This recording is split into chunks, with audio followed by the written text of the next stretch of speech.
Hey friends, welcome back to the Polish Potager. I am Stephanie and today I am going through all of my cold hardy seeds. These are all the seeds that are going to be the first things that I plant inside and outside. I'm just going through and doing inventory.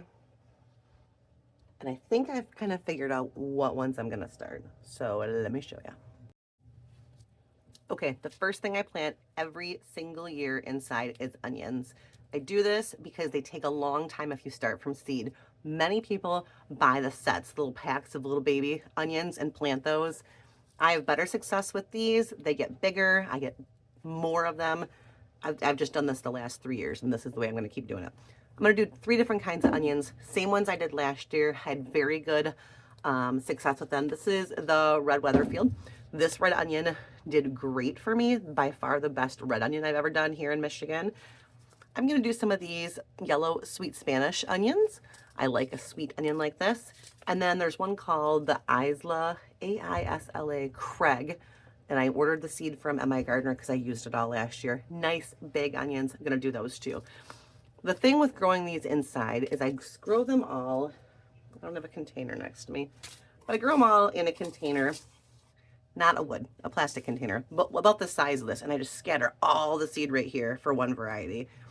And I use things like empty yogurt containers or, those little clamshell containers that strawberries come in at the store. Those kind of things.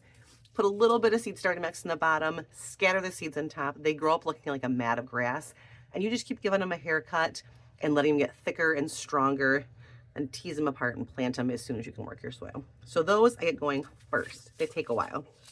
The other thing that I start almost at the same time, maybe just a little bit later, is celery. Celery takes a while for me. This is the down version. This is from Baker Creek, and I've used this one a couple times, and it does very well for me in Michigan. I do plant it in a spot that it gets good shade. I've noticed it does better if it's somewhere that gets a little bit of sun. The spot that I typically put it in gets sun up until about 1 o'clock, and then it's kind of like dappled shade for the rest of the afternoon. Does really well there. So celery, onions.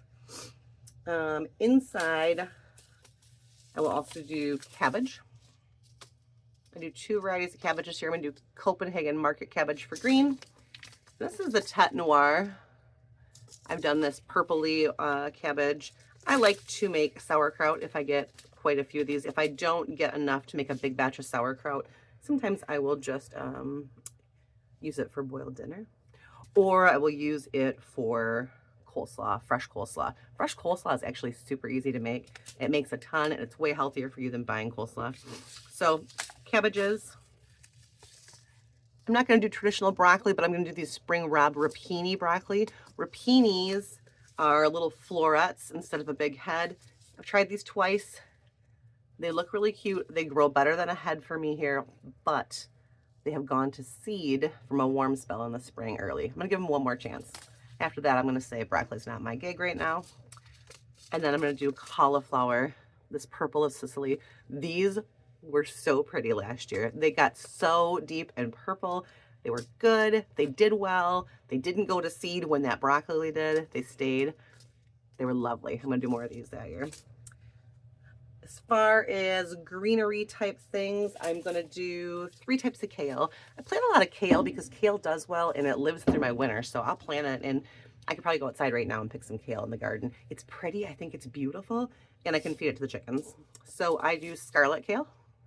Isn't that pretty? This is gorgeous in the garden. It makes beautiful foliage. I do this red Russian. It's got the big veiny stems of purple with the green on the end. And then I'll do a green version. I'm going to do this dwarf blue. It's all curly. This looks like the one to put on the side of your plate at a buffet restaurant. All right. Spinach. I bought this one last year. It's called Popeye from Siskiyou Seeds. I think they're based out of the Pacific Northwest. And then I've got just this pack I got from Giant Noble. I'm going to go ahead and put those out. Spinach is hit or miss for me. I can usually get 1 or 2 cuttings off of it before it gets too warm. Sometimes it works, sometimes it doesn't, but we try. And then I always put rainbow Swiss chard out. Swiss chard for me in my garden is fantastic as a trap crop. We don't eat a ton of chard. I have pickled the stems and they look beautiful, but we didn't eat them too much. You can use the greens, obviously. Earwigs love these. So I put them out in my garden and the earwigs go to these and leave my other things alone, and they look gorgeous. So I always put rainbow chard out. And this fun sucker, I got this as a free seed years and years ago. It's called kohlrabi.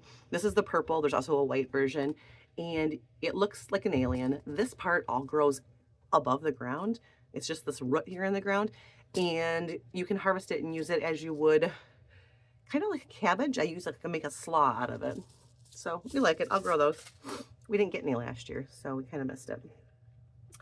And then as far as root crops, there's 3 root crops that I'm gonna grow for like early harvest this year. We're gonna do carrots. Those will be direct sown. I'm gonna try these tender sweet carrots from Mary's Heirloom Seeds, and I'm gonna do a pack of rainbow carrots from my gardener. I'm gonna do radishes. We've got French breakfast radish, the sparkler tip radish, Malaga radish, and these hailstone. And my goal with these is to grow a bunch of different colored ones, cut them up, and make a roasted radish dish. We'll see how that works. And the last root crop I'm going to go right now over is beets. I do this Kyoga, the dark red Detroit, and the golden beet. Also, I want to pickle these and roast them. So that's what I got right now. One more category that I'm going to grow is lettuces. And I did really well with lettuce for a couple years. I grew it very densely planted and just cut it as like cut and come again lettuce. Luke at My Gardener's got a great video about how he does this. He plants it all densely and then cuts it and lets it come back to make lettuce mixes. You can do it with head lettuces or leaf lettuce. I got some really bad aphids the last 2 years, and my lettuce did not do well. It was impossible to clean out. It was just a giant mess. So I skipped last year. I'm going to go back and do it this year. I might do it in my green stalk towers. I haven't decided yet. So I'm going to direct seed this. I'm not going to plant it in the house anytime soon. But here are the varieties I'm going to try. The one I'm going to try is little gem lettuce because my daughter Ava is obsessed with little wedge salads. So I thought it'd be cute if I could get her some wedge salads with these little mini heads. There's a couple other versions of that. Little Tom's head, and then there's also a tennis ball is another variety like that. And then I'm going to do, I favor these leaf type ones like this, Tango leaf lettuce. This is a salad bowl mix. This is a gourmet lettuce mix.